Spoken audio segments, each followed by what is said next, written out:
नमस्कार, वंदे मातरम, जय श्री राम, जय हनुमान। जी हाँ, बजरंग बली की जय। आज जो है हनुमान जी का जन्म उत्सव है और पूरे देश में जो है हनुमान जी के मंदिर में खूब पूजा अर्चना भंडारा खूब हो रहा है। और मैं यही भगवान से प्रार्थना, मैं भी गया था मंदिर में, भगवान प्रार्थना किया सबको भगवान शक्ति दे और अच्छे दिमाग दे और लोग जो है वोट के लिए बाहर निकले। रिक्वेस्ट करना पड़ रहा है सर। अरे इस तरह से कम हो गया पहले इस तरह से पहले चरण का चुनाव हुआ, उसको देखते हुए ऐसा लग रहा है कि लोग धूप से बचने के लिए वोट ही नहीं कर रहे हैं। बाहर निकलिए, आपका हक है। फोटो ऐसे रह रहे कि मुस्लिम महिलाएं हजारों की तादाद में ग्रुप करके जा रहे हैं। मुस्लिम समाज हजारों की तादाद में, लाखों की तादाद में वोटिंग के लिए जा रहा है जी। और हिंदू कहीं दिख नहीं रहे, नहीं दिख रहे। वो आराम कर रहे हैं घर में। मोदी क्या आएंगे ही। आराम करोगे तो आराम ही करते रह जाओगे। जिंदगी में राम बोलने का हराम हो जाएगा। हनुमान जी को लेके जो है कितनी बवाल हुए थे, आपने देखा था पिछली बार। हनुमान चालीसा मना हो गई, नवनीत राणा को राम रक्षा मनने को भी मना हो जाएगा। नवनीत राणा को जेल में जाना पड़ा क्योंकि उन्होंने हनुमान चालीसा करने जा रही थी, कह भी नहीं पाई, बोल भी नहीं पाई और अंदर चली गई। तो इस स्थिति नहीं हो। सर, ये हनुमान जयंती के अवसर पर आप मुझे सवाल पूछने से पहले मैं आपको एक सवाल पूछना चाहता हूँ। वो है कि मोदी जी के हनुमान कौन है? मोदी जी के हनुमान, ये तो बड़ा कठिन शब्द अपने सवाल पूछ रहे। अरे मोदी जी के हनुमान तो अभी कई हैं, अभी अमित शाह भी। नहीं सर, हनुमान एक होता है। राम के हनुमान कितने थे? एक ही थे। तो मोदी जी के भी हनुमान एक ही होंगे। कौन है? जल्दी सर, मैं नहीं बता। शुरू होता है आपका समय अब में अमित शाह है सर। अमित शाह लक्ष्मण है। तो बराबरी का नाता है। हनुमान सेवक होता है।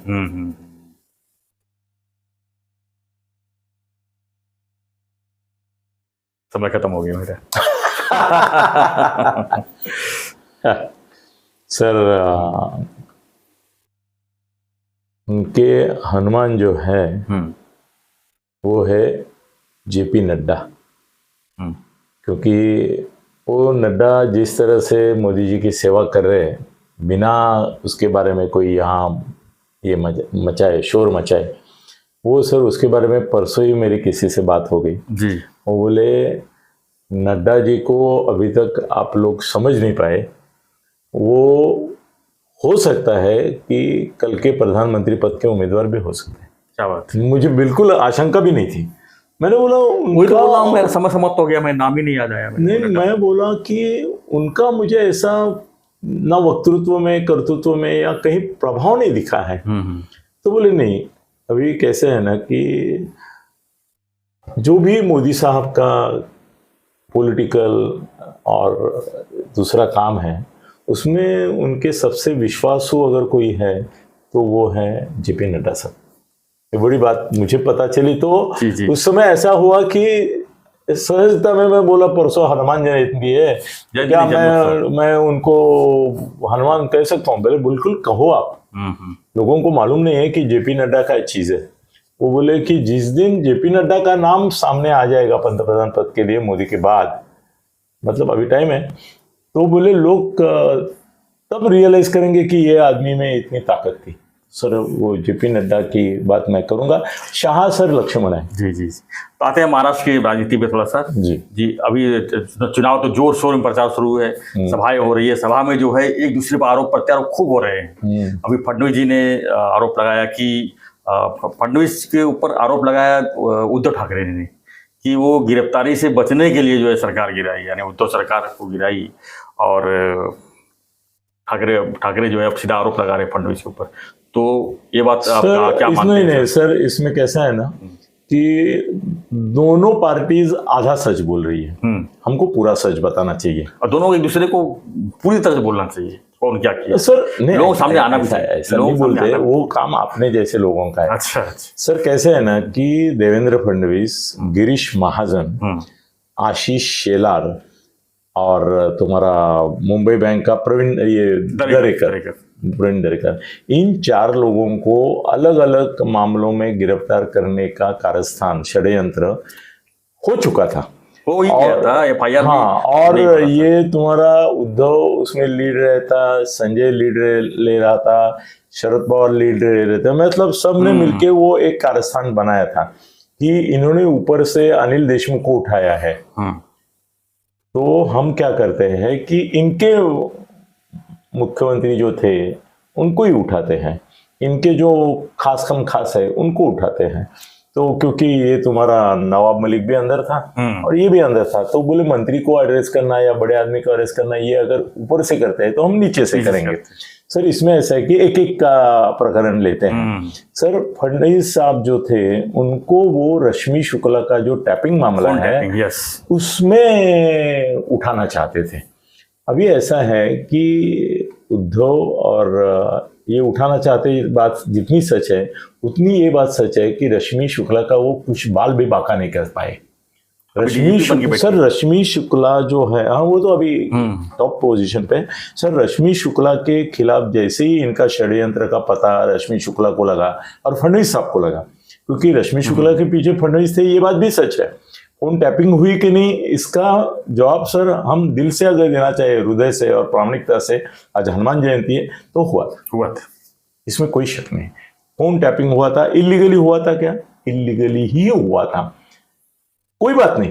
हाँ मगर ये वो लोग करते हैं क्या, ये लोग नहीं करते ऐसे है क्या? नहीं, ये भी करते थे, ये भी सत्ता में थे सर। ये मुख्यमंत्री भी अपने इनके पहले वाले जो थे वो करते थे। उद्धव ठाकरे तो, मेरे पास तो एक कहानी है, अभी ये वीडियो में जाएगी नहीं कि 6 मिनट हो गए करके, मगर सर ऐसा है कि रश्मि शुक्ला को बचाने के लिए इन्होंने क्या किया वो देखने लायक है। फडणवीस को कैसे बचाते ये देखो कि जैसे ही महाराष्ट्र की पुलिस जो है वो रश्मि शुक्ला को अरेस्ट करने की तैयारी में थी, इन्होंने ये जो केस था वो सीबीआई को सौंप दिया। याद है आपको? यस। हाँ, जैसे ही वो सीबीआई के पास गया रश्मि शुक्ला का केस, वैसे इनका नियंत्रण हट गया, इनका महाराष्ट्र शासन का। तो वो सीबीआई केस बनने के बाद उन्होंने दूसरी बात की कि उसको ट्रांसफर कर दिया बंगलोर और हायर पोजीशन पे कर दिया रश्मि शुक्ला को, और इनके चुंगल से उसको छुड़ा दिया। सर ये है फडणवीस ये सब षड्यंत्र कर रहे थे इसके खिलाफ, वो पॉलिटिकल षड्यंत्र था। मेरे को नहीं लगता है कि फडणवीस को ये ज्यादा डर था कि उनको अरेस्ट करेंगे। हाँ उठा सकते हैं वैसे, मगर उनको ये खातरी थी कि अगर मैं रश्मि शुक्ला को बचा सकता हूं, उसके लिए केंद्र से विशेष अधिसूचना निकल के वो बंगलोर जाती है, हायर पोस्ट पे जाती है और केस सीबीआई के पास जाता है। तो सेम मामला रश्मि शुक्ला का अगर सीबीआई के पास गया तो वो मामला महाराष्ट्र शासन के हाथ से छूट गया। फिर फडणवीस भी उसमें आ गए ना, फडणवीस भी सीबीआई के पास गए। तो सीबीआई तय करेगी कि फडणवीस को अरेस्ट करना है कि नहीं। तो बहुत होशियारी से उन्होंने ये मामला निपट लिया था। मगर अभी यहाँ पे उद्धव जो बोलता है वो भी सच है कि वो डर गए थे, फडणवीस साहब डर गए थे। कोई भी डरेगा ना स्टेटमेंट के लिए पुलिस स्टेशन। हाँ सर कैसे है ना, इसमें जैसे केजरीवाल नहीं जा रहा था, क्यों नहीं जा रहा था? उसको मालूम था जैसे जाऊंगा उठाएंगे, और वही हो गया। तो फडणवीस भी डर गए। डर सर कैसे, स्वाभाविक है ना, पॉलिटिकल करियर खत्म होता है ना सर। एफआईआर दर्ज हुआ तो पॉलिटिकल करियर खत्म होता है सर। और उनकी तैयारी भी वही थी ना। हाँ नहीं, उनको करना ही था। उद्धव और ये तो तय किए थे कि करेंगे ही। सर कैसे हो गया कि फडणवीस का और इनका ये टेम्पररी ये नहीं हुआ ज्यादा, मतलब ऐसा नहीं कि उनको अरेस्ट करेंगे करके ये सब हुआ, ये पहले से चालू था। हमने तो बोल भी दिया था कि 1 साल पहले से फडणवीस साहब शिंदे साहब के पीछे थे, ये करो करो करो, और उनको मिलिंद नार्वेकर, संजय राउत सब साथ दे रहे थे, ये भी हमने बोल दिया है खुला।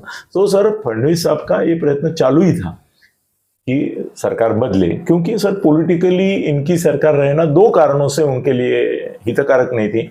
एक तो राष्ट्रवादी और ये पांव फैलाते जाते थे, और शिवसेना अगर नहीं टूटती है तो अगली बार बीजेपी का आना संभव नहीं था। बीजेपी को रिप्लेस करती थी शिवसेना सर, ये याद रखो, अगर अखंड रहती थी और शिंदे साहब बाहर नहीं निकलते थे तो आप पक्का जानिए 2024 के इलेक्शन में बीजेपी बाजू में रहने के बावजूद वो सबसे ज्यादा सीट लेके आते थे। वो तो टूट गई करके वो धोखा चल गया, ये भी बात सच है। तो सर उद्धव जो बोले हैं कि इसलिए सरकार गिराई कि इनको डर था, ये बात आधी सच है। ये बात जो बोल रहे कि ये खाली हमको बचाना था तो सीबीआई थी, ये भी सच है। मगर ये भी बात सच है कि वो पहले से ही प्रयत्नशील थे, इसके मामले में किया ऐसा नहीं। अभी इसमें दरेकर का मामला जो जिला बैंक का है सर, उसको सुप्रीम कोर्ट, हाई कोर्ट सब मामले में गया हुआ है वो केस, और वहां से उनको क्लीन चिट मिली भी है। तो उनको अरेस्ट करना हेयर से इसके ऊपर कर सकते थे, मगर मुश्किल था। तो सर मेरे को पूरा इसमें ऐसा लगता है कि दोनों आधा सच बोल रहे हैं, मगर दोनों के सच का एक मीटिंग पॉइंट ये है कि सरकार गिराई, और दोनों का इसका ये एक मीटिंग पॉइंट ये है कि दोनों ने सरकार गिराने का कारण फडणवीस का धोखा, फडणवीस को धोखा होगा ये है, ये भी सच है। फडणवीस को धोखा हो सकता था, क्योंकि सर अभी ईडी वाले देखो ना, किसको भी टारगेट ही रखा था, ये भी उठा सकते हैं ना, फडणवीस को भी उठा सकते थे। और क्या है ना, 2-4 दिन लोग बवाल मचाते हैं। अभी केजरीवाल के अरेस्ट के बाद में कितना बवाल मचा, 2-4 दिन चला, मैदान में बैठे, रामलीला में बैठे। कोर्ट से तुम देखो, अभी कोर्ट में चल रहा है, तो कोर्ट रह गया। अरे अनिल देशमुख तो सर 2.5 साल अंदर रहा, और बाद में जिसने कंप्लेंट किया वो परमवीर सिंह बोलता है मेरे पास पुरावा तो कुछ नहीं, ऐसा मैंने सुना था। और सुना था करके स्टेटमेंट के ऊपर आपने 2.5 साल उसको केंद्र सरकार ने डाला ना, तो ये भी कर सकते थे वो। सर कैसे है ना, कोई साधु नहीं है, सब शैतान ही है। और दूसरी बात, जो पावर में रहता है उसको थोड़ा सख्ती तो रहती है। हाँ, वो कुछ भी कानून का रास्ता बना के सिविल का कुछ भी कर सकता है, वो तो करते थे। तो उद्धव भी तैयार थे और उनको सलाहकार थे शरद पवार, तो वो हो सकता था। मतलब दोनों बातों में सच्चाई है।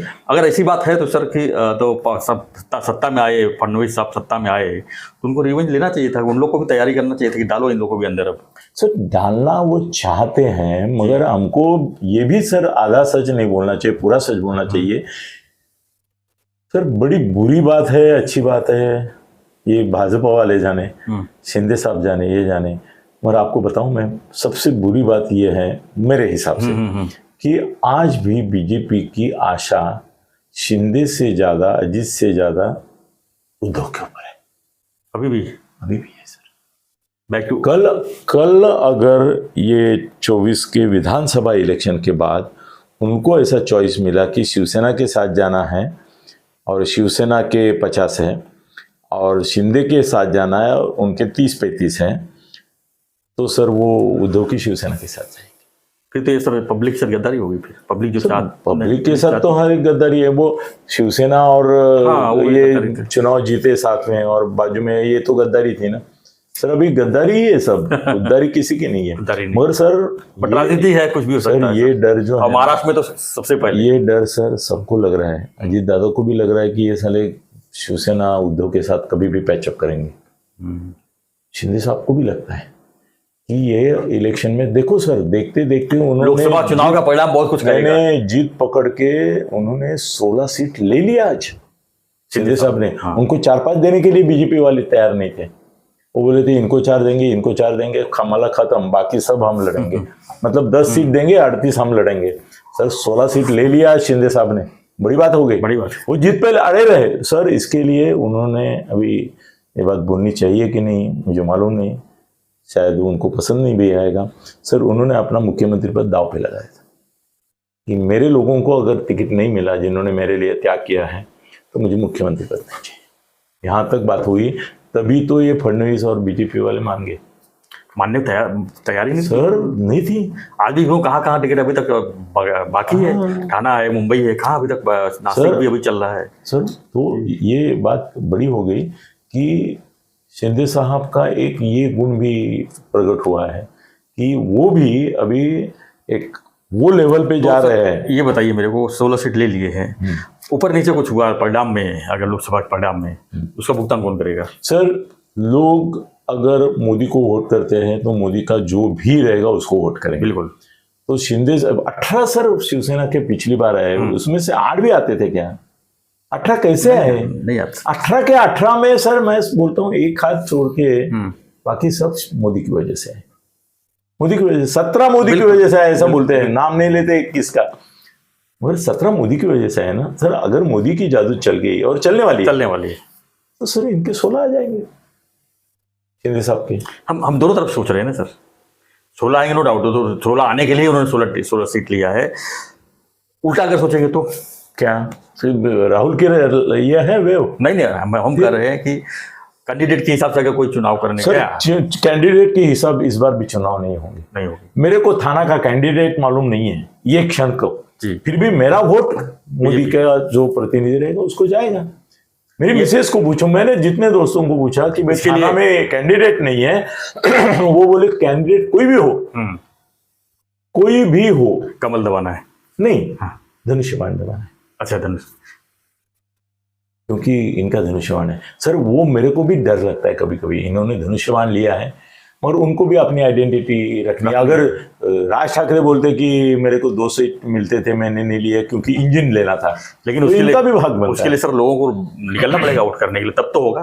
हाँ नहीं, वो बात ढूंढेंगे थोड़ी होगा, वो बात। और घर बैठ के बोलेंगे कि आएगा तो मोदी, हम क्यों वोट करें सर तो आएगा। आज मैं बोलता हूँ जी, थाना में 60% से ज्यादा वोट नहीं होगा, 55 या 60% होगा थाना में। थाना और कल्याण डोंबिवली कम से 70+ होना चाहिए वोटिंग, तब जाके। सर वो बंगाल थोड़ा है, बंगाल में 70% हो, 72 यूपी में होता है, यूपी में होता है, वहां ना जिद है। यहाँ पे क्या है ना, ये आया वो आया, हमको क्या फर्क पड़ने है। महाराष्ट्र का आदमी जो है ना वो भी एकदम ऐसा निराश है, सिनिकल बोलते हैं ना हिंदी में, इंग्लिश में, वही पर मार खाते हैं। नहीं सिनिक है। वो बोलता है समझो उद्धव की सरकार थी, मेरा क्या भला हुआ, क्या भला हुआ, नहीं हुआ। इनकी सरकार है, मैं जहां हूं वहां हूं। इनके आपस में झगड़े रोज के कुत्ते बांधते हैं सुबह सुबह, इनके एक दूसरे को गाली चल रही है, मेरे को कहाँ फायदा है इसका। सर एक है, मोदी जी आने से देश में गरीबों का सबका फायदा होगा जी, मगर इनके आपस के आने से और इसे पर राज्य सरकार से बहुत ज्यादा नहीं पड़ता, ऐसा लोगों को लगने लगा है। और वो बात की बात है, अभी मोदी के लिए वोट जाना चाहिए, जाएगा ऐसा मुझे लगता है। और मोदी ने जो अभी उसके बारे में कोई अलग वीडियो करने वाले ना, करने वाले, तो उसके बारे में नहीं बोलता हूं मैं। मगर एक बात पक्की है सर कि हमने जो शुरू में विधान किया कि ये सरकार गिराने का पीछे राज यही था। जी जी जी, कि फडणवीस को डर था, और फडणवीस को डर मतलब सही था क्योंकि ये कर सकते थे। जी, जो भी है, फडणवीस की जीत हुई, फडणवीस कामयाब हुए उसमें। और सत्ता तो हर एक को चाहिए होता है, क्योंकि सत्ता के लिए ही जो है भाजपा और शिवसेना ने मतदान जब हुआ था तो उनको वहाँ पर वोटिंग दोनों मिलके किए, दोनों मिलकर सरकार बना, गद्दारी उन्होंने शुरुआत की। तो इसके लिए जो है उसमें कोई दो राय नहीं कि सत्ता में जो जीत हासिल की उन्होंने, यानी पुनः येल का जो वातावरण था लेट हुआ, लेकिन पुनः आले, यानी तोड़ून आले, यानी दो पार्टी तोड़ के, तीन पार्टी वैसे मनसे को भी तोड़ा ही है उन्होंने। नहीं, मनसे छोड़ दो सर, मनसे को कैसे तोड़ा है मालूम है? मनसे में उन्होंने राज के वजह से लोगों का दिल तोड़ा है। हाँ, तो तोड़ फोड़ की अगर राजनीति अगर करनी है, सत्ता पाने के लिए कुछ भी संभव है, तो पहले से चला आ रहा है। इसमें किसी को बुरा भी नहीं मानना चाहिए और किसी को सहानुभूति भी नहीं देनी चाहिए कि वो पार्टी तोड़ते हैं करके हम उनको वोट नहीं देंगे, या वो पार्टी अलग अलग बनाते हैं तो उनको सब मोदी के लिए वोट दो, नहीं तो ये देश में हिंदुस्तान का पाकिस्तान हो जाएगा बस। तो आपकी प्रतिक्रिया क्या है, हमें कमेंट बॉक्स में लिखिए। और ऐसी खबरों के लिए, ऐसे विश्लेषण के लिए बने रहिए हमारे साथ, देखते रहिए हमारा चैनल मुद्दा भारत का। चैनल को लाइक, शेयर और सब्सक्राइब जरूर करें। धन्यवाद। जय हनुमान, जय श्री राम।